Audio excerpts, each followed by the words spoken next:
Mas todas as experiências, no momento, uma após a outra, todas as experiências físicas do corpo levam à mesma conclusão. Tudo depende da proporção de elementos respondendo exclusivamente à influência do Supremo, os elementos que estão no meio termo, no caminho para a transformação, e os elementos que ainda estão no velho processo de vibração da matéria. Vamos. Todas as experiências, no momento, uma após a outra, todas as experiências físicas do corpo levam à mesma conclusão. Tudo depende da proporção de elementos respondendo exclusivamente à influência do Supremo, os elementos que estão no meio termo, quer dizer, no caminho para a transformação, e os elementos que ainda estão no velho processo de vibração da matéria. Seu número parece estar diminuindo. Parece estar diminuindo grandemente, mas ainda há o bastante deles para produzir efeitos ou reações desagradáveis. Coisas que não são transformadas, que ainda pertencem à vida comum. Então, aqui como que aumenta um pouco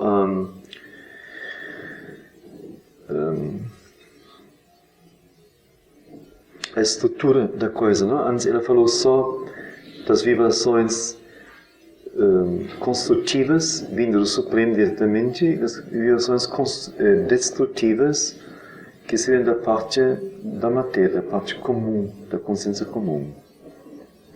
E aqui então distingue três vibrações. A vibração, ou fala de elementos aqui, elementos que respondem exclusivamente, que estão realmente já com uma outra natureza, que não se enganam mais, não mais deslizam, mas que exclusivamente se colocam sob a influência do Supremo, exclusivamente, que não aceitam mais nenhuma outra sugestão, nenhuma outra força. Depois, os elementos que chama meio termo, que estão no caminho para a transformação, eles talvez às vezes respondem e às vezes não respondem. E os elementos que ainda estão no velho processo de vibração da matéria. O número destes últimos parece estar diminuindo grandemente, mas ainda há o bastante deles para produzir efeitos ou reações desagradáveis. Quer dizer, coisas que não são transformadas, que ainda pertencem à vida comum. Que os elementos que ainda são, que no corpo delas são os elementos que exclusivamente compõem o nosso corpo. Então esses elementos ainda atrapalham, ainda causam reações desagradáveis, fenômenos desagradáveis. Mas o número está grandemente diminuindo. Está? Uma pergunta. Sim. Nesse caso que está se referindo ao texto, esses elementos, ele está se referindo à humanidade, ao homem ou ao universo? Não. Elementos, ele está se referindo a seu corpo, o corpo dela, as células do corpo dela. Essa transformação é uma transformação que se faz no conjunto do corpo ou no centro do homem. Imagina que o coração deve ser um ponto mais facilmente elevado do cérebro. Eu penso que deve ter tanto a pressão como que geral sobre o físico como tal, quanto em concentrações especiais, com certeza. Porque não é só o órgão físico, mas é o funcionamento dele também, não é? E são processos muito específicos, muito particulares, que exatamente exigem mesmo uma concentração mais específica. Eu acho que o geral não alcançaria o resultado. E ao mesmo tempo, como que uma constante, interrupta pressão sobre tudo. E dentro disto, ainda concentrações específicas. É isso.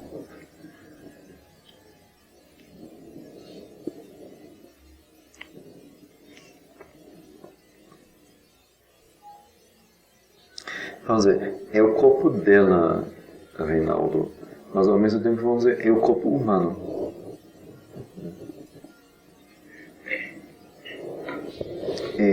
É o corpo humano, é a matéria cósmica que foi evoluída até ser um corpo humano. Então, no fundo, o que você perguntou está tudo dentro, né? Mas cada problema, quer psicológico ou puramente material ou químico, psicológico é claro, material é claro, é substância material, químico, quer dizer, os processos de glândulas, de digestão, o que for. Mas cada problema que é psicológico ou puramente material ou químico, o problema todo cai nisto. Elas não são nada mais que vibrações. E a percepção dessa totalidade de vibrações é a percepção do que se poderia chamar, muito cruamente e aproximadamente, de diferença entre as vibrações construtivas e destrutivas.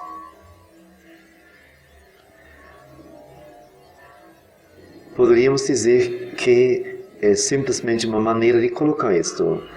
Todas as vibrações que vêm do Uno e expressam unicidade são construtivas.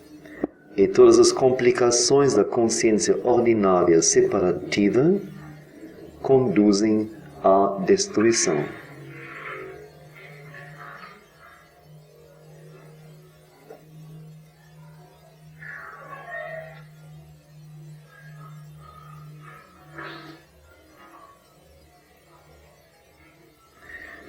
Como que uma grande redução de...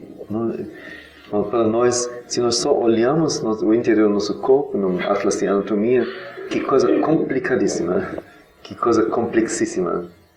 Aí se pensa então além da forma dos órgãos, nos funcionamentos, como eles se correspondem, se completam, se cruzam, com seus ritmos se revezam, etc. Coisa assim tão complexa que a mente não consegue perceber e ver o todo. Impossível mesmo, muito complicado. Agora, ainda, junto a isso, a percepção, então, que nós nem podemos ter dos processos químicos efetuados nos órgãos, ou nas glândulas, como eu digo.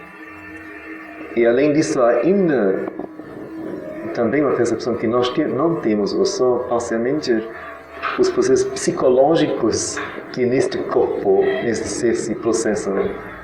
Então, que coisa complexíssima, enormemente.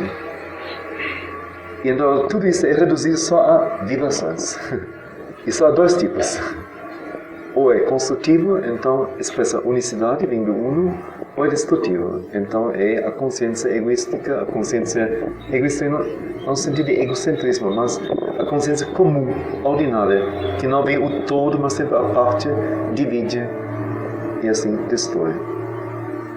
Só isso. Como que uma longa caminhada, não? Uma montanha íngreme com 1000 dificuldades de subir e de viver e de se manter e de ter a força. Mas um dia você está no pico, você está no pico, não tem mais. Quer dizer, a coisa agora é essa, pronto, acabou. Então é sempre assim que ela chegou assim num ponto em que toda a problemática de repente é colocada só nos termos mais simples possíveis.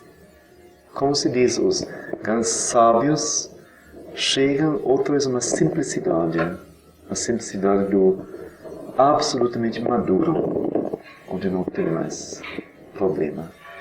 As coisas são resolvidas com poucas palavras, poucos gestos, poucos recursos.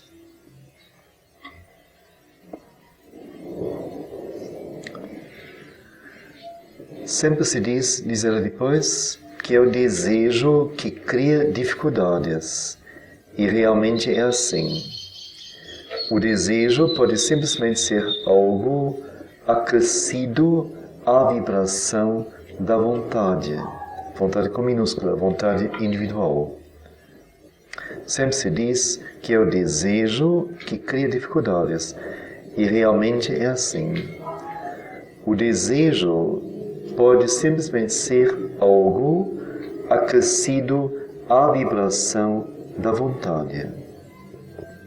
A vontade com maiúscula agora, e ela especifica quando é a vontade una, a vontade suprema expressando-se, a vontade então é direta, imediata, não existem obstáculos possíveis. E assim também tudo que retarda, embaraça, causa complicação ou mesmo fracasso é necessariamente uma mistura de desejo. O desejo cria dificuldades, realmente. E o desejo pode ser uma vibração que se acrescenta à vibração da vontade. A vontade suprema em si, diz ela, é direta. Simples, não tem obstáculo possível. Mas no momento que ela não pode agir diretamente, que ela é retardada pelo intermediário, mente interferindo, se opinando, achando difícil, achando esquisito, não entendendo, não compreendendo, bom, já complicou. Então nesse momento a complicação é causada, mesmo o fracasso é causado, e isto então necessariamente é uma mistura de desejo. Acho que já antes, ontem, isso foi tudo assim, bem aberto. Pode-se ver isto em tudo. Agora aqui ela amplia, não? Porque ontem ela falou, eu não estou falando de grandes coisas ou de ações numa escala terrestre, estou falando das coisas muito pequenas na vida. Por exemplo, dizendo para alguém, dê-me isto, em vez de dá-lo, isto alguém não compreende, etc., dá uma outra coisa. Então ontem ela acentuou isto. Agora ela vai dizer, isto podemos ver em tudo. Por exemplo, tome um campo exterior de ação, como o mundo exterior, coisas exteriores. E logo ela diz, certamente dizer que isto é, abre aspas, exterior, fecha aspas, é simplesmente colocar-se numa posição falsa. Não existe exterior e interior, é uma única coisa, na verdade. Mas, por exemplo, a partir da consciência mais alta, a consciência verdade, você diz a alguém, vá. Quer dizer, você então está em contato com a consciência verdade. E a vontade suprema se expressa e você sabe que alguma coisa tem que ser feita. E você diz a alguém que está aí, vá. Estou dando um exemplo entre milhões. Um exemplo entre milhões. Vá e veja esta pessoa e lhe diga isto para obter aquilo. Se esta pessoa, a quem eu digo isto, é receptiva, interiormente imóvel, entregue, então ela vai ver a pessoa e diz a ela a coisa e a coisa está feita, sem qualquer complicação que seja assim. Se esta pessoa tem uma consciência mental ativa, se ela não tem a fé total, se ela tem toda a mistura de tudo introduzida pelo ego e pela ignorância, ela vê dificuldades, vê problemas a ser resolvidos, vê todas as complicações e certamente tudo isto acontece. E assim, de acordo com a proporção, tudo é sempre uma questão de proporção. E de acordo com a proporção, isto cria complicações, leva tempo, a coisa retardada, ou pior ainda, é distorcida, ela não acontece exatamente como deveria, é mudada, diminuída, distorcida e no fim não é feita absolutamente. Existem muitos graus, mas tudo isto pertence ao domínio das complicações mentais e desejo. Então o exemplo que ele dá é alguma coisa tem que ser feita e uma pessoa está aqui. Você não é a pessoa que deve fazer isso diretamente. Nós temos a pessoa, então, que no momento vai ser o mensageiro. Você, essa pessoa, vá e veja tal pessoa, lhe diga isto para obter aquilo. Então, se essa pessoa é receptiva ou é estranho, interiormente imóvel, entregue. Aí então, olha na frente, tem talvez uma Ananda, a palavra de abertura, não? Tem sempre. Está ali, lá diz. A passividade absoluta, a entrega total. E a vontade irredutível. Não tem vacilação. É uma rocha. É isto o grande segredo. A harmonização dos contrários. Inteiramente imóvel. Isto me é dito, eu não tenho nada a acrescentar, nada a duvidar, nada a opinar. Eu apenas sou ouvido e mão que executa. Não me cabe outra coisa. Passividade absoluta e a vontade, estou decidido a obedecer, decidido a executar. Vontade irredutível. Se esta pessoa é receptiva, interiormente imóvel, entregue, então ela vai ver a pessoa, diz a ela a coisa e a coisa está feita.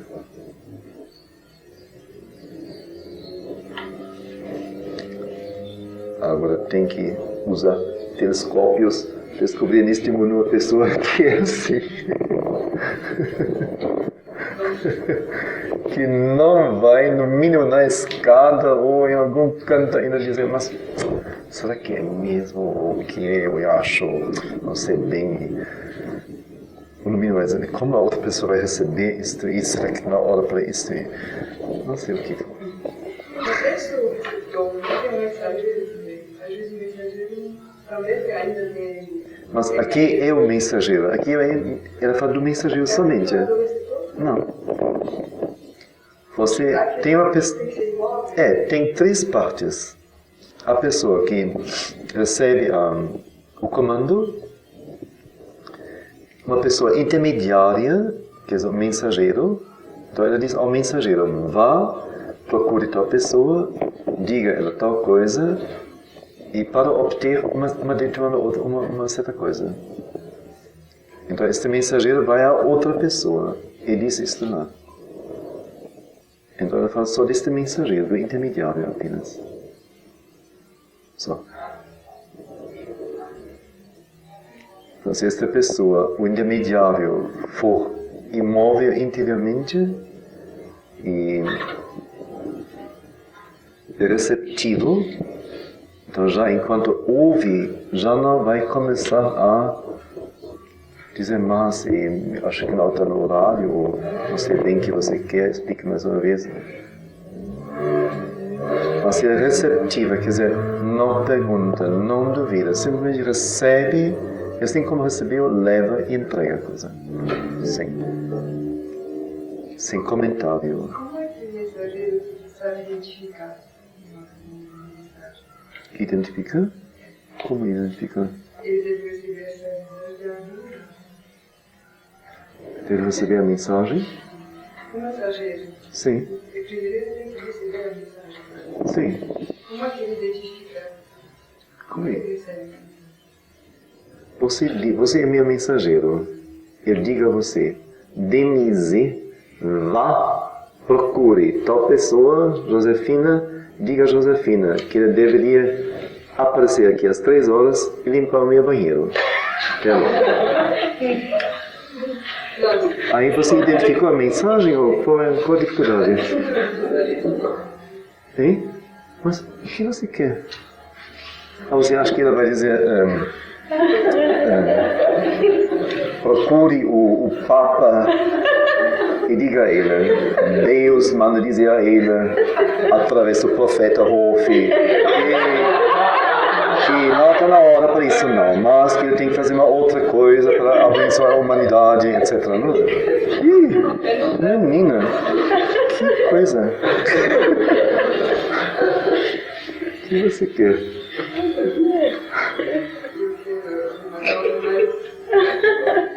Como? Mais nobre, mais divina? Mais enfeitada? Outras pessoas podem me dar essa mensagem de ordem. Como é que eu identifico assim, na fonte, a fonte é isso? Como é que eu identifico a fonte dessa mensagem? Olha, se a pessoa que lhe diz isto ou é seu chefe, ou é a pessoa em que você confia, então isso basta. O resto não é seu campo, não é sua... não lhe pertence, não lhe cabe. Exatamente. Olha, claro, uma pessoa estranha, uma pessoa que lhe é submissa, vamos dizer, socialmente ou dentro do trabalho, dizendo isso a você, aí você pode interferir com toda razão. A não ser que você tenha uma coisa tão estranha, tão diferente, que você diz, meu Deus, o que está acontecendo aí? Eu acho que pode realmente me dizer alguma coisa, mas isso não é normal. Fora isso, Deus respeita as ordens estabelecidas, que Ele mesmo estabeleceu. Não tem dúvida.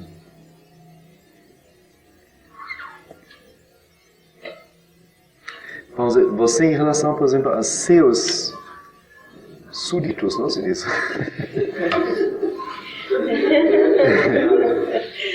Você deveria... o problema é seu. Cada ordem sua deveria ser uma expressão da vontade suprema. Você não deveria fazer nada a expressar a cada momento a vontade suprema. Não deveria haver mistura no meio. Então esse problema é seu.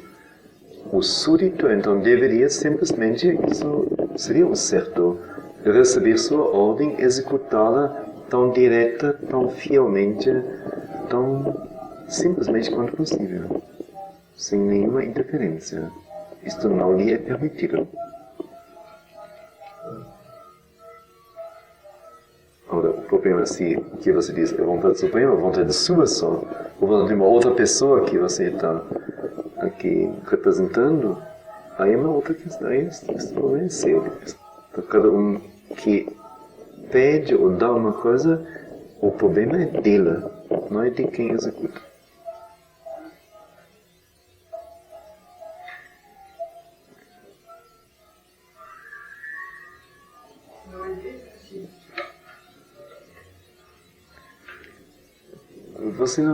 Você não viu ontem, eu li justamente isso, ontem ela falou que ela não fala de ações de cunho terrestre, mas das coisas muito pequenas de todo dia. Como ela disse ontem, dê-me isto, dê-me esta toalha. E a pessoa lhe dá uma banana em vez de uma toalha. Então aí...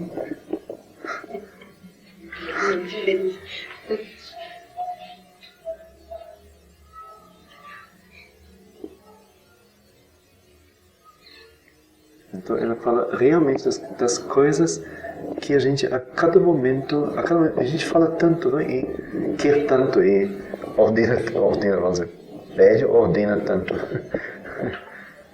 Então ela fala disso exatamente.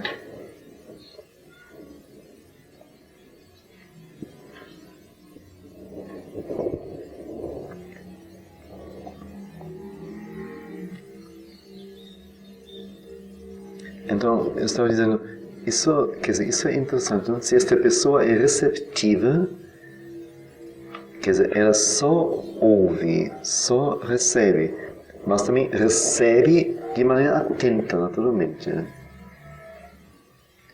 Interiormente imóvel, entregue. Então, imóvel quer dizer, ela não se permite uma opinião sobre, não se permite duvidar, não se permite um parecer, absolutamente. Ele só é executor. Então, esta pessoa vai ver a pessoa, diz a ela a coisa e a coisa está feita. Sem qualquer complicação. Sim. Aí tem que haver uma confiança total na fonte. Óbvio. Porque a pessoa também poderia ser um executor de uma força diversa.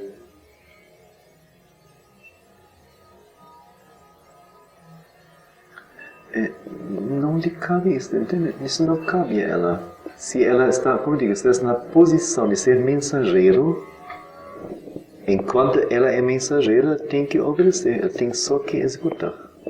O problema é do outro. Se o outro abusa, força abusa sobre sua posição, ele vai ser cobrado um dia, não cobrado, mas ele vai.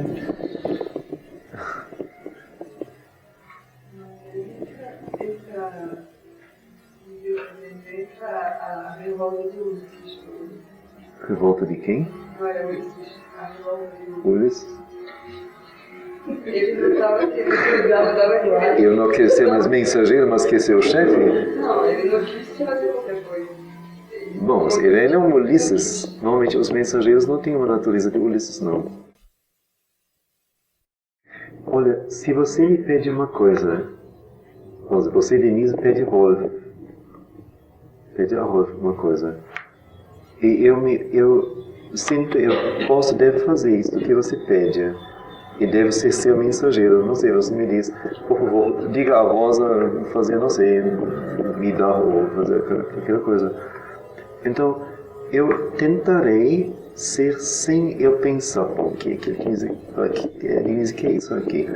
Rosa, você sabe o que daqui é? Talvez assim melhor fazer não dessa ela, porque, não sei, eu tento. Não direi. Eu me farei assim, o mais assim, ficarei zangado comigo mesmo se eu perdesse alguma palavra que você me falou e não transmitisse o recado fielmente à Rosa, sem a menor interferência. Faria questão disso.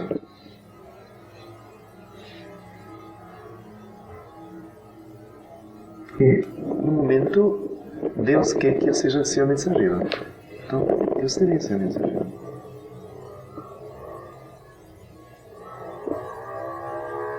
Parece que não tem nada de rebaixante nisso, absolutamente.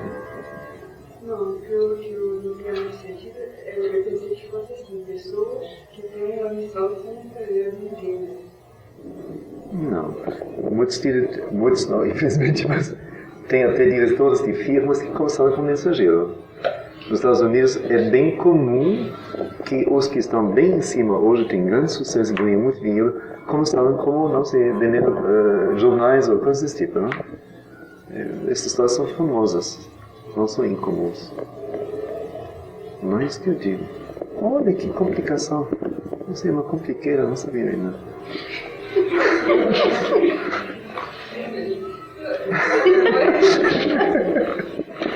Não é isso, é que se fala de evolução, e quando se estudou eu entendi que teriam pessoas que teriam um papel determinado para a vida. Mas, Denise, você não trabalha numa repartição, não sei onde você trabalha, onde tem um chefe, tem a secretária e tem, não sei, a datilógrafa, e tem a telefonista e tem tem mensageiros. Não tem? Possivelmente. O telefonista não pode, ao receber um telefonema, dizer, olha, não precisa falar com o chefe porque eu vou dizer como é a coisa. Então você faz isso aqui. Não pode. Ela é uma parte da máquina, uma parte do computador. Ela só faz a ligação, ou pede, se possível, não aborrecidamente, como a maioria das telefonistas não, diz, qual é o nome?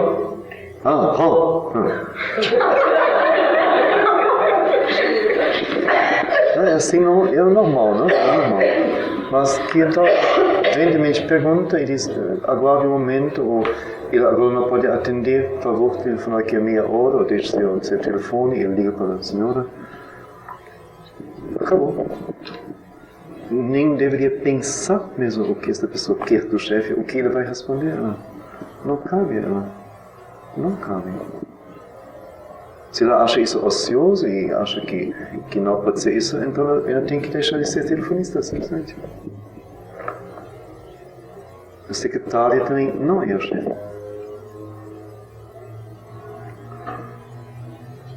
Essa visão, eu não sei se eu estou perfeitamente. Essa visão é porque é chocante isso, né? Quando você pensa que cada ser humano tem o direito de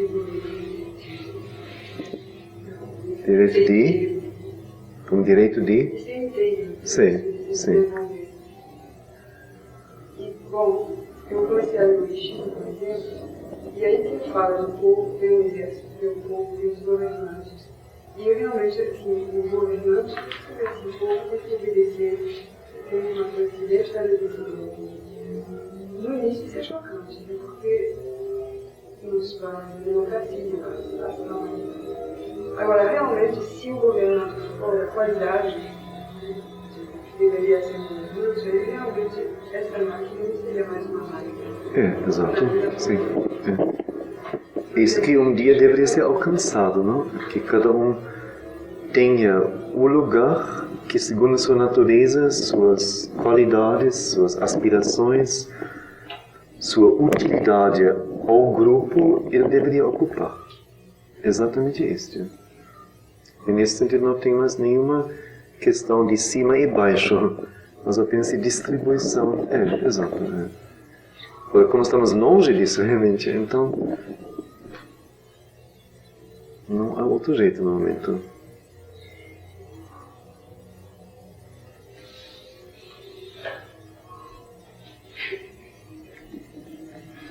Mas como digo, os mais livres entre nós, eles podem e devem a qualquer momento ser capazes de assumir qualquer posição.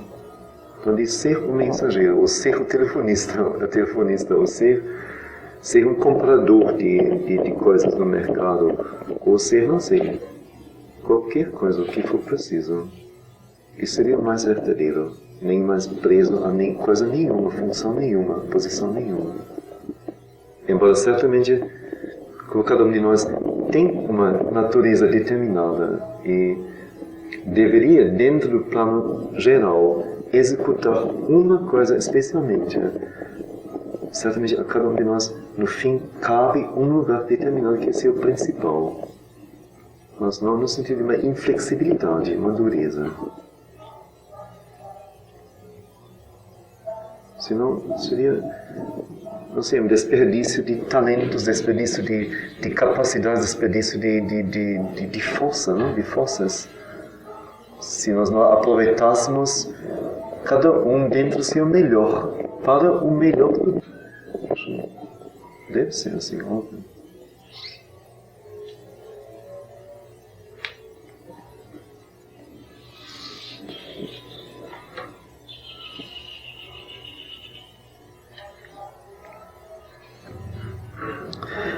Bom,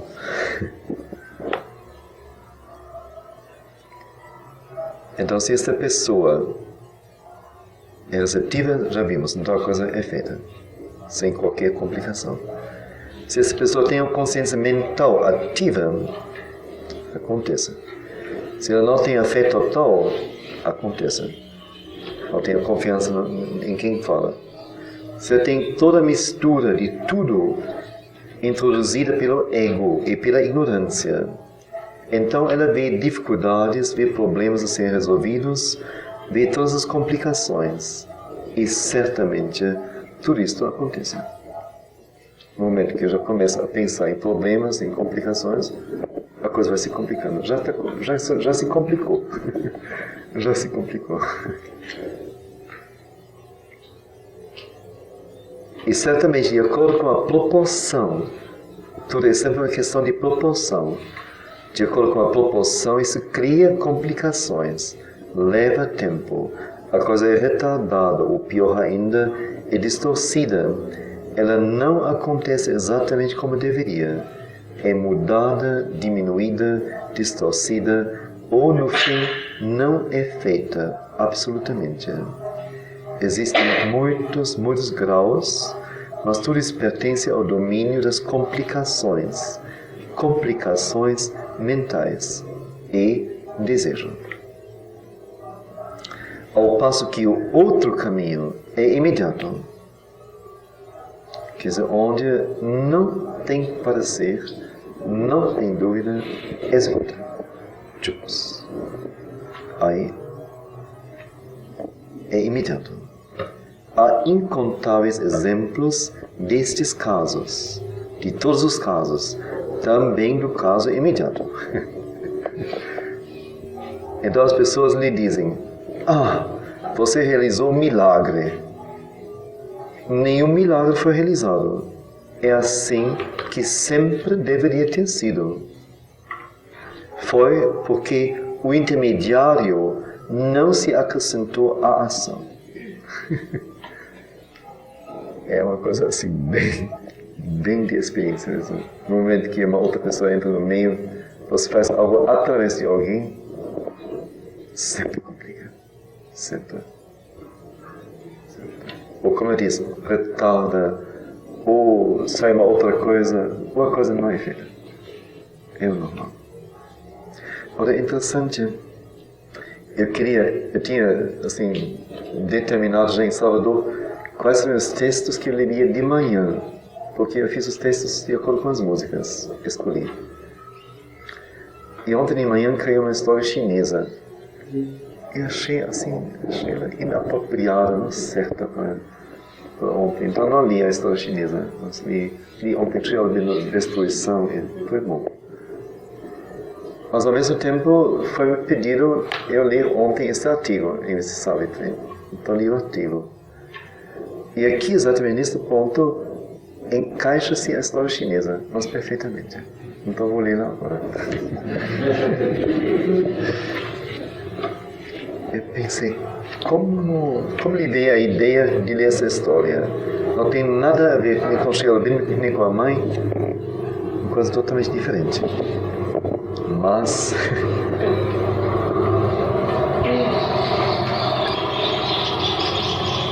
ela é de Liezi. Liezi é um seguidor de Confúcio. Confúcio não, de Lao Tse. De Lao Tse. Desculpem, de Lao Tse. Mas já alguns séculos depois, não diretamente. Ele se chama Sancta Simplicitas. Simplicitas, simplicidade. Sancta é santa. A santa simplicidade. Singeleza. Tsi Hua, o filho de Fan, soube conquistar boa fama e todo o reino tinha autoconceito. Gozava ele da especial proteção e da estima do Duque de Tsin. Sem ocupar nenhum cargo, ele se encontrava num grau igual ao dos mais altos conselheiros. Quem fosse agradável a seus olhos era promovido no estado de Tsin. E aquele sobre quem ele pronunciasse uma palavra má perdia toda a possibilidade de ser beneficiado no estado de Tsin. Ser recebido em seu castelo valia tanto quanto ter uma audiência na corte. Por meio dos que lhe eram submissos, provocava ele disputa entre inteligentes e tolos, e luta entre fortes e fracos. Não se preocupava com as feridas e fraturas resultantes disso. Este era seu divertimento, dia e noite. E deste modo, isso se tornou quase um hábito fixo no país. Certa vez, o advogado Ho e o estudioso B, dois nobres, amigos e frequentadores da casa de Fan, fizeram uma viagem. Passaram por uma região distante e pernoitaram na cabana de um velho camponês, cujo nome era Shan Kyu Kai. Certamente eu fiquei pensando, naturalmente o camponês era, por assim dizer, escravo de fama. Era posse de fama. Isso era assim, era um regime feudal, não é? Então, certamente não bater na porta e dizer, olha, estamos assim, sem pernoite, por favor, não pode nos arrumar alguma coisa aqui, um cantinho nos basta. Não, certamente bater na porta e dizer, olha, lá para fora, a gente vai ocupar este imóvel aqui hoje à noite, veja onde você fica, amanhã de manhã a gente vai embora e você pode ir para casa. Então, à noite, conversaram sobre o grande poder de seu amigo de tornar mortos os vivos e os vivos mortos, os ricos pobres e os pobres ricos. Porque ele era excentricamente subjetivo. O pobre camponês que passava fome e frio e foi fora da casa dele. Se havia passado silenciosamente embaixo da janela, de lá de fora, não? Eu ouvi a sua conversa. Logo na manhã seguinte, tomou ele emprestado pão e outros alimentos e os pôs num cesto, começando uma longa caminhada até chegar ao portão de Tsihua. Tsihua era o filho de Fan, daquela pessoa. Os companheiros de Tsihua eram todas pessoas de alto status social, habituados a trajes de seda, imagine, e carros de luxo, olha só. Galáxia, com suas caras arrogantes. Existe gente com cara arrogante, com suas caras arrogantes e se movimentavam vagarosa e relaxadamente. Quando viram Shan Kyu Kai, velho em idade e fraco em força, com seu rosto queimado pelo sol e vestido consoante uma moda ultrapassada, todos eles começaram a caçoar dele, a fazer troça dele, a escarnecê-lo, e empurraram e esmurraram em todo jeito. Shan Kyu Kai, no entanto, permaneceu sempre reverente. O bom súdito. Quando finalmente os amigos da casa, cansados, chegaram ao fim de sua caçoada, foram com Shan Kyu Kai até um terraço alto. E principiou-se entre eles um murmúrio. Aquele que conseguir pular lá para baixo ganhará 100 peças de ouro. E todos concordaram com isso. Shan Kyu Kai achou que essa proposta era real e rapidamente se lançou para baixo. Deslizou como uma ave em voo para a terra sem se ferir. Os companheiros de Fan acharam que foi por acaso e não se admiraram muito com isso. Apontaram então um profundo redemoinho numa curva do rio e disseram: ali há pérolas preciosas. Quem mergulhar na profundidade poderá pegá-las. De novo Shan Kyu Kai atendeu a eles e mergulhou. Quando tornou a emergir, tinha de fato encontrado pérolas. Aí todos começaram a ficar constrangidos. O dono da casa, então, mandou servir carne de mais pratos. Mandou depois juntar trajes de seda e de brocado e circundá-los com um grande fogo. E disse: Shan Kyu Kai, se tu atravessares o fogo e puderes pegar os panos, o tanto que conseguires será teu. Shan Kyu Kai foi sem dar a mínima atenção ao fogo. Foi e voltou sem se queimar nem um pouquinho. Aí todos acharam que tinha a posse de poderes ocultos. E todos se desculparam e disseram: nós não sabíamos que tu, ó mestre, tinhas aposto de sentido secreto com maiúscula. E te humilhamos. Não sabíamos que tu, ó Mestre, eras um homem Deus, e nós te tratamos mal. Mestre, estamos diante de ti como tolos. Mestre, estamos diante de ti como surdos. Mestre, estamos diante de ti como cegos. Podemos ousar pedir ao Mestre que nos reveles o teu segredo? Shankyokai disse: eu não possuo nenhum segredo. E mesmo meu coração, desconhecendo as causas, há contudo um ponto nisso.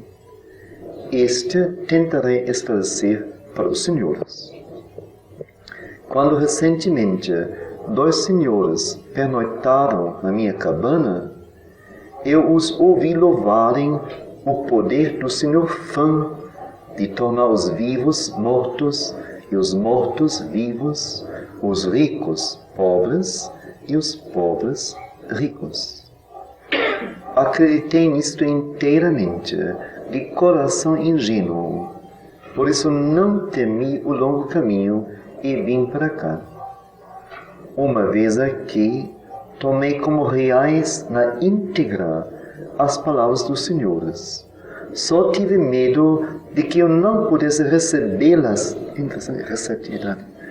recebê-las com suficiente seriedade, de que não pudesse executá-las. Executou. Preocupado com isso, eu me esqueci de ficar atento com relação à segurança de minha vida, à vantagem e ao prejuízo.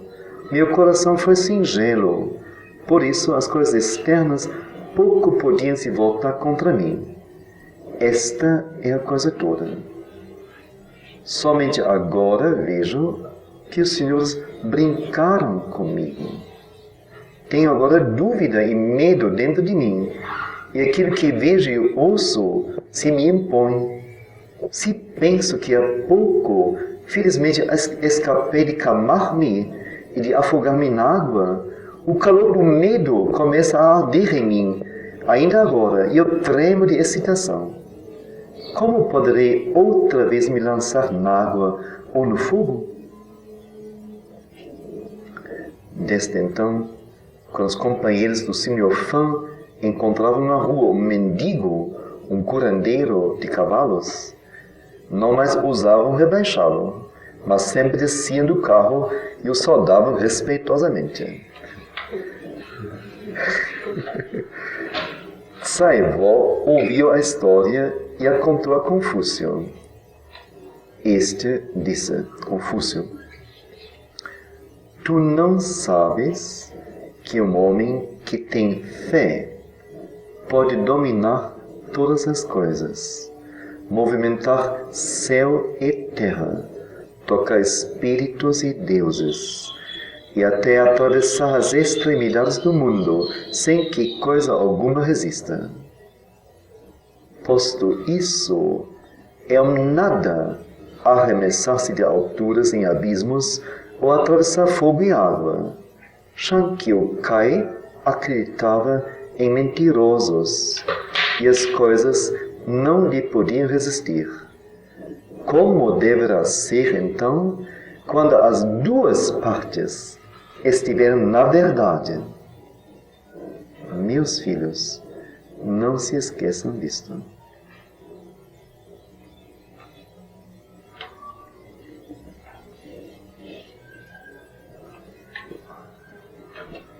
É interessante, né? Tudo bem, não é? Totalmente. Interessante como são as minhas palavras, não? Eu tive só medo de não poder receber bem. Minha mãe fala da pessoa que ela está totalmente receptiva. E só tivesse medo de não poder executar diretamente ou fielmente.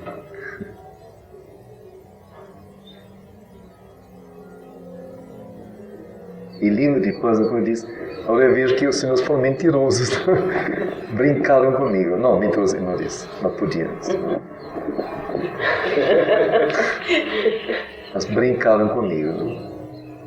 Agora eu fico assim, queimado por dentro, se eu penso que eu me joguei na água e atravessei o fogo. Não poderia repetir de jeito algum isso. Mas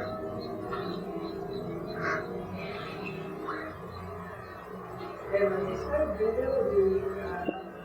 É difícil confiar no mundo. Sim. No homem, totalmente. Só Deus que pode confiar. Pode.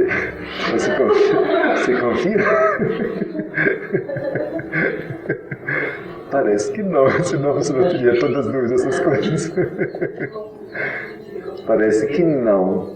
Eu pergunto a você diz, só em Deus você pode confiar. Você diz, pode confiar totalmente. Então eu digo, você confia nele totalmente, você ficou silenciosa.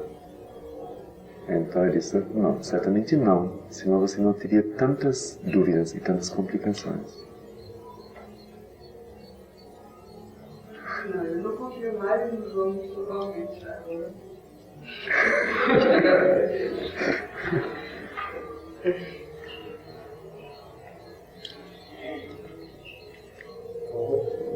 Uma coisa que eu tive observando nesses anos de vida minha é que o que mais me incomodava nos outros eram meus defeitos. Então as pessoas que tinham defeitos, aquilo, eu chegava a odiar aquela pessoa, me incomodava bastante. À medida que eu fui descobrindo isso, eu fui trabalhando isso, trabalhando. E lá, aí na medida que eu fui confiando, acreditando em mim, eu fui confiando nas outras pessoas. E outro dia, o pessoal disse, meio maluco, assim, que eu conheci uma menina, eu estava em janeiro, eu tive um encontro de violência e humanidade. Então, eu encontrei uma menina, um bocado de gente, assim, com mais de 400 pessoas, então conheci muitas pessoas. Então, em Salvador, a gente se reencontrou por acaso, estava num grupo assim, e ela comigo disse, eu estou aqui há 2 meses em Salvador, mas estou querendo mudar de local. Ela disse, vocês podem ficar lá em casa, eu estou viajando. Agora, isso foi num domingo, na segunda de noite eu estava viajando com essas minhas férias, misturando com essa viagem aqui. Aí ela disse, tudo bem, quanto é que o pessoal está comprando caro, não sei o quê, quanto é que você cobra? Eu disse, não, é o prazer de você estar lá. Então, de repente, assim, eu deixei minha casa com tudo, uma pessoa que eu conheci e simpatizei, assim, aquela parte da energia e deixei lá e estou tranquilo. Na medida que eu digo, e realmente eu acredito nela, porque eu acredito no mundo. Realmente assim, me entregar. Possa ser que algum dia alguma pessoa que eu entregue a casa, leve alguma coisa, não sei o que, papapá. Mas eu digo assim, que aqui na Terra eu procuro vivenciar isso na medida do possível. Que tudo que nós temos aqui, nós somos apenas administradores, tudo Deus nos deu. Então, o que nós temos é compartilhar com os irmãos que estão já numa certa harmonia. Porque tem pessoas que você volta lá, vai, deixa a minha casa vazia, num dia. Então, pessoas que eu sinto que me transpiram confiança, eu entrego totalmente.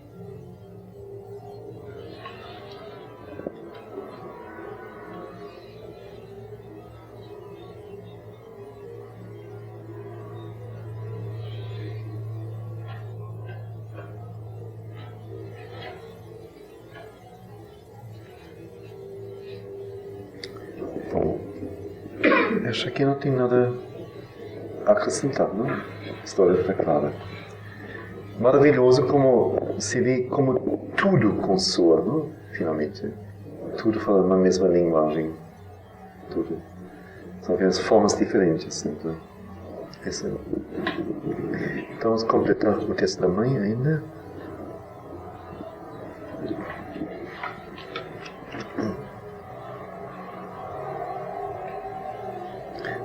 É bem como ele falou, não? Quer dizer, quando então, a mente é ativa, Tudo isso pertence ao domínio das complicações mentais e desejo. Ao passo que o outro caminho é imediato. Há incontáveis exemplos destes casos, de todos os casos, também do caso imediato. Então as pessoas lhe dizem: você realizou um milagre. Nenhum milagre foi realizado. É assim que sempre deveria ter sido. Isto foi porque o intermediário não se acrescentou à ação. Eu não sei dizer depois se está claro, mas de qualquer maneira. Então isto abrange desde a menor coisa até uma ação na escala terrestre. Há exemplos na ação terrestre de coisas que têm sido feitas desta maneira, se existe um bom instrumento. Ninguém compreendeu como a coisa foi feita, porque ela foi feita assim, muito, muito simplesmente. Tudo resultou bem. E em outros casos, se olhar para o Brasil agora, em outros casos, para obter um visto, uma licença, tem que se remover montanhas. Complica tudo. Assim, da menor coisa, da menor indisposição física até uma ação mundial, é tudo o mesmo princípio. Tudo chega ao mesmo princípio.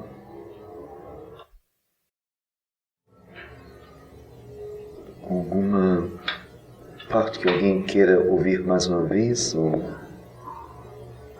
algum comentário? Essa é a última? Sim.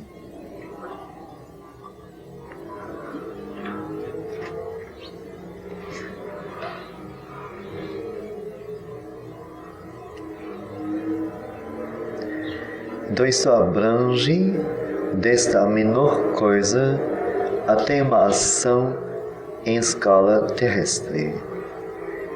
Há exemplos na escala terrestre de coisas que têm sido feitas desta maneira, quer dizer, ação imediata. Se existir um bom instrumento. Ninguém compreendeu como a coisa foi feita, porque ela foi feita assim, muito, muito simplesmente. Tudo resultou bem. E em outros casos, para obter um visto, uma licença, tem-se de remover montanhas. Assim, da menor coisa, da menor indisposição física, até uma ação mundial, é tudo o mesmo princípio. Tudo chega ao mesmo princípio.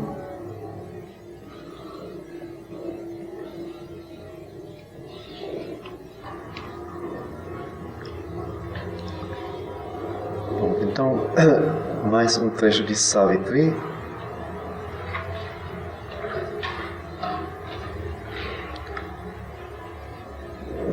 Dizendo logo, não, o que eu apresento aqui, desta vez, é como que é muito parcialmente só representativo por Savitri. Nem é a própria história de Savitri, que é os personagens de Savitri, uma epopeia, aqui nem aparecem. São como que em meio a todo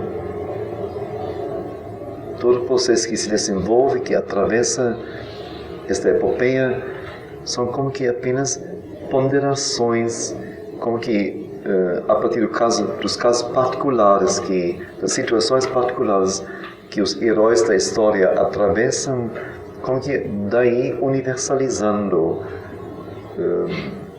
usando isso para refletir sobre o que significa dentro do todo, sempre.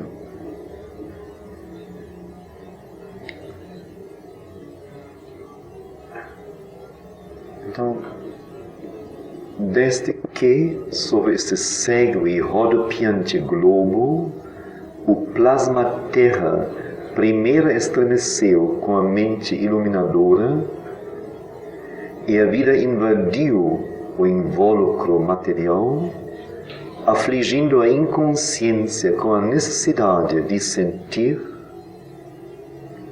desde que, no silêncio da infinidade, acordou uma palavra, uma sabedoria mãe age no mais íntimo da natureza para derramar deleite no coração de labuta e vontade e pressionar perfeição nos cambaleantes poderes da vida, impor sensitividade celeste ao abismo obscuro e tornar a crua matéria consciente de seu Deus. Ainda que nossas mentes decaídas se esqueçam de subir, ainda que nosso estofo humano resista ou quebre, ela mantém sua esperançosa vontade de divinizar o barro. Fracasso não pode reprimir, derrota derrubar. O tempo não pode desgastá-la, nem o vazio subjugar. As idades não diminuíram a sua paixão. Nenhuma vitória da morte ou do destino ela admite. Sempre leva as almas a uma nova tentativa. Sempre sua mágica infinitude força os inertes elementos brutos a aspirarem. Como alguém que tem toda infinidade para desperdiçar, ela lança a semente da força do Eterno no molde semi-animado e de frágil estrutura, planta o deleite do céu no apaixonado lamaçal do coração, derrama as buscas de divindade num mero corpo animal, esconde a imortalidade numa máscara de morte.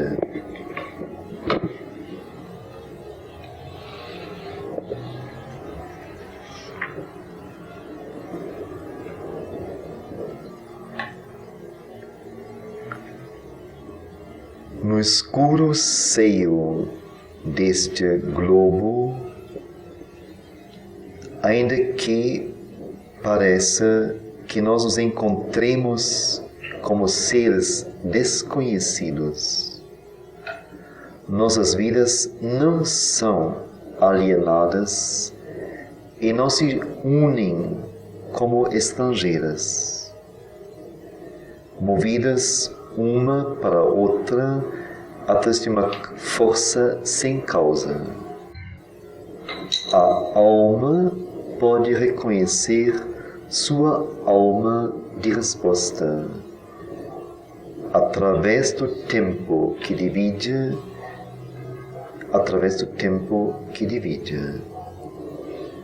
Há um poder dentro que sabe além de nossos conhecimentos. Somos maiores do que nossos pensamentos e algumas vezes a Terra desvela esta visão aqui. Viver, amar são sinais de coisas infinitas. Amor é uma glória das esferas da eternidade.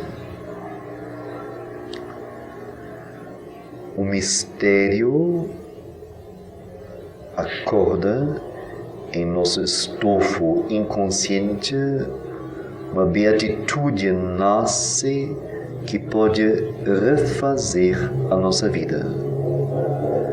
O amor mora em nós como uma flor que não se abriu, aguardando um rápido momento da alma.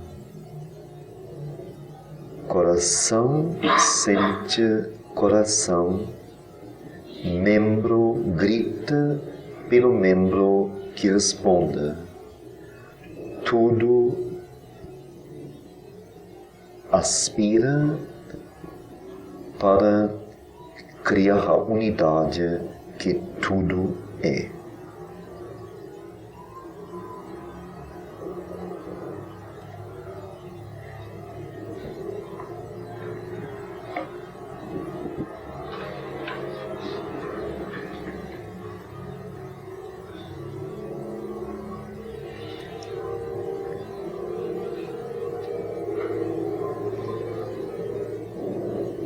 Então, mais ou menos do começo, ele fala então da Terra como sendo um globo cego e rodopiante.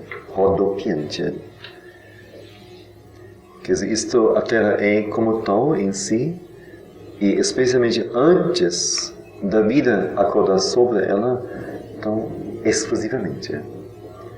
Então, desde que sobre este cego e rodopiante globo, o plasma Terra primeiro estremeceu com a mente iluminadora. O plasma Terra, vamos dizer, a vida, as primeiras formas de vida sobre a Terra. Então, este plasma, pela primeira vez, estremeceu com a mente iluminadora. Quer dizer, a mente foi criada, a mente explodiu neste plasma Terra. E desde que a vida invadiu o invólucro material,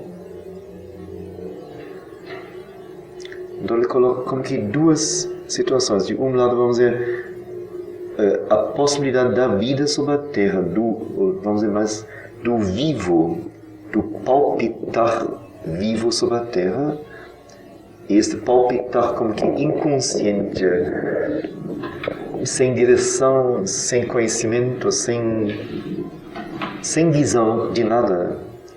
Então, dado momento, estremeceu pela primeira vez com a mente dando luz, dando visão, dando percepção, dando direção, dando distinção, objetivando o universo do sujeito.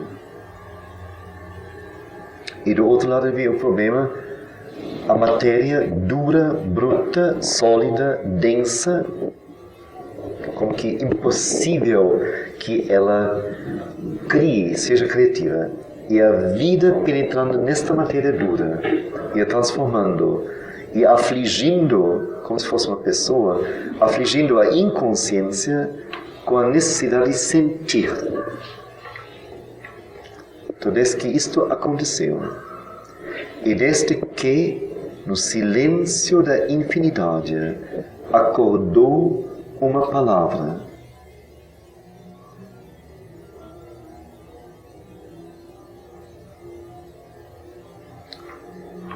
Ele certamente quer dizer a palavra humana.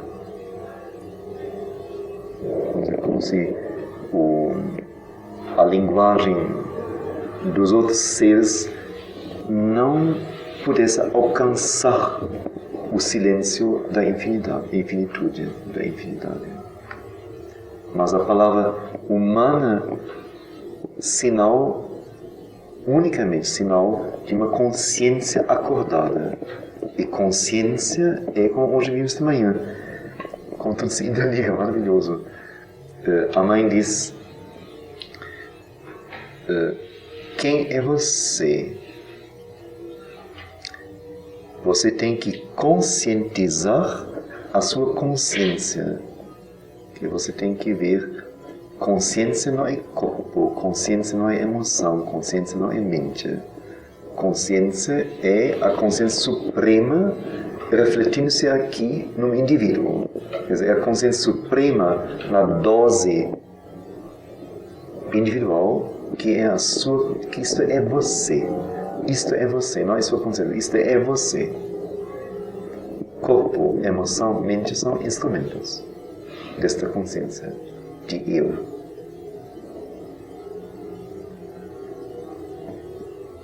Então, é esta consciência que então diz a primeira palavra neste universo, possivelmente. Quer dizer, uma coisa que tem sentido, que é simbólica da consciência suprema num nível diferente, mas que é uma manifestação de consciência, da consciência com maiúsculo. Então, por isso diz, desde que no silêncio da infinidade acordou uma palavra. Desde então, uma sabedoria mãe age no mais íntimo da natureza. Sabedoria mãe. A mãe, o símbolo para todas as culturas orientais, o símbolo do ser divino em seu amor, em seu debruçar-se sobre a criação, como se fosse uma mãe se debruçando sobre seu filho. Essa profunda identificação, essa necessidade de proteger, de dar alimento, de dar recursos, de fazer crescer, de acompanhar o crescimento, estar sempre pronta, sempre presente, sempre ligada. E aqui então não seria uma mãe sem, uma mãe terra, uma mãe natureza, mas uma sabedoria mãe age no mais íntimo da natureza para derramar deleite no coração de labuta e vontade. Não deixar a coisa se estrangular em si, mas ter alegria de poder se esforçar, alegria de poder querer e ver o resultado daquilo que se quer, de poder alcançar o progresso e pressionar a perfeição nos cambaleantes poderes da vida. Primeiro virar e girar-se e ir de qualquer jeito, de todo jeito, mas a própria vida chegando a resultados que em si são perfeitos. Sempre de novo. Como? E o que? Perfeição? E qual é o verbo que... Pressionar. Perfeição. Quer dizer, a perfeição não estaria no impulso da vida. O impulso da vida é ser, viver, ocupar, ter, ser fértil, ser pleno. Mas a perfeição é algo muito, muito exigente. Então, só pressionando isto nos cambaleantes poderes da vida. Então, essa sabedoria mãe age para derramar o deleite no coração de labuta, para pressionar a perfeição nos poderes da vida, para impor sensitividade celeste ao abismo obscuro. Agora já impor. Derramar, pressionar, impor. Quer dizer, o abismo obscuro não deve ficar bruto, insensível, indiferente, perdido para sempre na obscuridade. Mas ele deve chegar a ter consciência, ser sensível à região celeste, a região da luz, a região da beleza, a região da divindade, a dimensão da totalidade, da perfeição, da plenitude. E tornar então a matéria crua, consciente de seu Deus. O que está aos poucos ocorrendo na humanidade. É a matéria crua tornando-se consciente de Deus.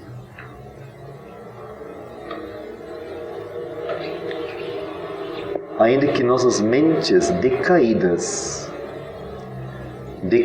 porque ao explodirem e verem o mundo e verem a possibilidade de poder, de dominar, de reger, de ter, de possuir, de ser independente, autônomo, então decaíram de sua filiação da consciência suprema.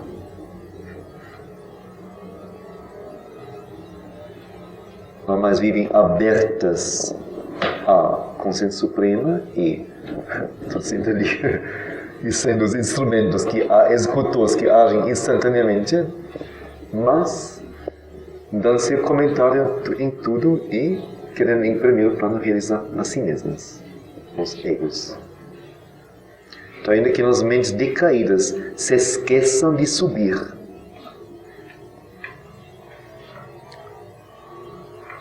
ainda que nosso estofo humano resista à luz, à palavra que quer acordar, ainda que nosso estofo humano resista ou quebre mesmo,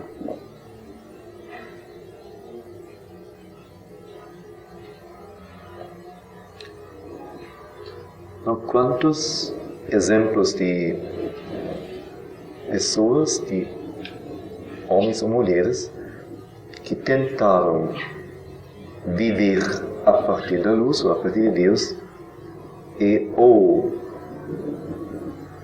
sobrecarregaram a sua natureza e adoeceram, morreram ou se perderam isso, ou foram pelos outros quebrados como símbolos de algo que todo mundo deveria fazer, mas que ninguém quer fazer. Massacrados, torturados, quebrados. Então, ainda que isso aconteça, essa sabedoria mãe, mantém sua esperançosa vontade de divinizar o barro. Barro, esta coisa aqui. Fracasso não pode reprimir. Derrota não pode derrubar. O tempo não pode desgastá-la, nem o vazio subjugar. As idades não diminuíram a sua paixão. Nenhuma vitória da morte ou do destino ela admite como definitiva. Sempre leva as almas a uma nova tentativa. Sempre sua mágica infinitude força os inertes elementos brutos a aspirarem, que tem algo tão maravilhoso, tão magicamente maravilhoso, tão de um magnetismo tão mágico que tem que aspirar sempre de novo. Como alguém que tem toda infinidade para desperdiçar, quer dizer, sem se importar nem um pouco com a questão de sucesso, de tempo, nada. Ela lança a semente da força do Eterno no molde semi-animado e de frágil estrutura.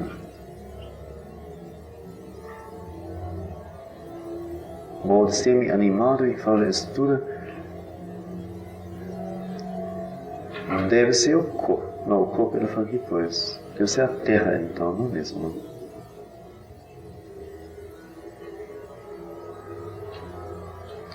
Planta o deleite do céu no apaixonado lamaçal do coração, na confusão do coração, na confusão confusa, escura, turva do coração.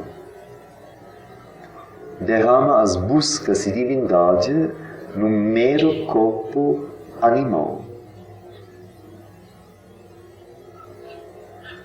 Esconde a imortalidade numa máscara de morte.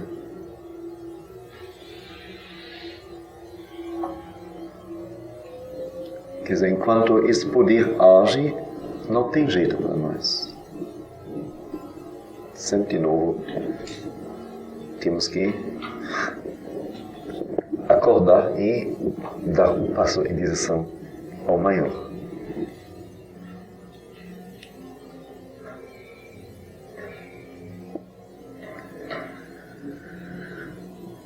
No obscuro seio deste globo, ainda que nos seres parecem encontrar-se como seres desconhecidos, ainda que nós parecemos encontrar-nos como seres desconhecidos, nossas vidas não são alienadas, nem se unem como estrangeiras, uma a outra movida por uma força sem causa. A alma pode reconhecer a alma que lhe responde, através do tempo que divide. Há um poder dentro que sabe além de nossos conhecimentos. Somos maiores que nossos pensamentos.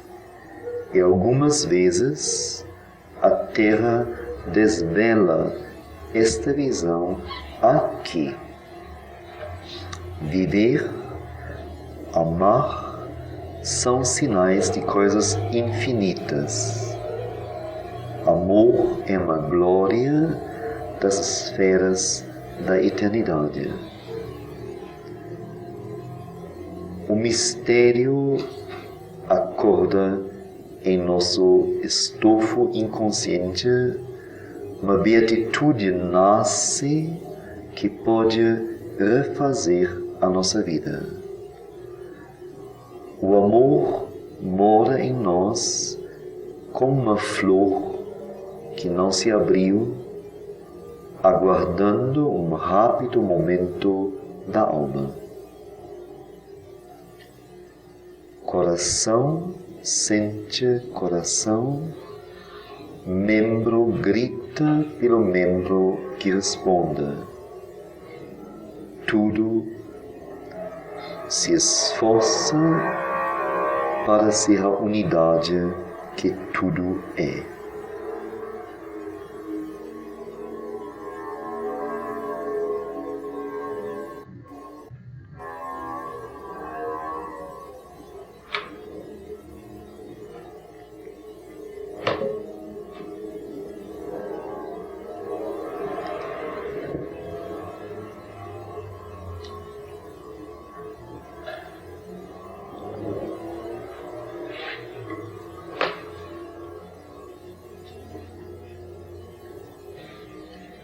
Tudo isso parece muito distante e, eu diria, como vivência permanente e, mais ainda, consciente, certamente é, a maioria de nós. Mas, ao mesmo tempo, quantos sinais que já temos, quantas afirmações, quantos momentos que sentimos isso naturalmente. Aqui mesmo, nosso trabalho aqui. Quando ontem, com os grupos que recitaram, sinto assim, uma satisfação profunda quando vejo que 3 pessoas que nunca se viram na vida, de repente, fazem uma coisa em conjunto, assim, como se fosse a coisa assim, que exige tanto de dentro, justamente. Tão naturalmente, tão simplesmente,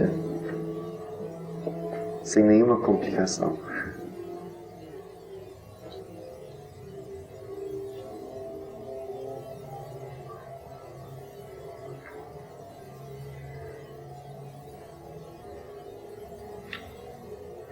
Eu diria que, agora entre nós da casa, não?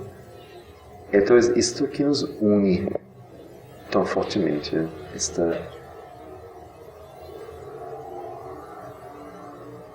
a percepção desta verdade.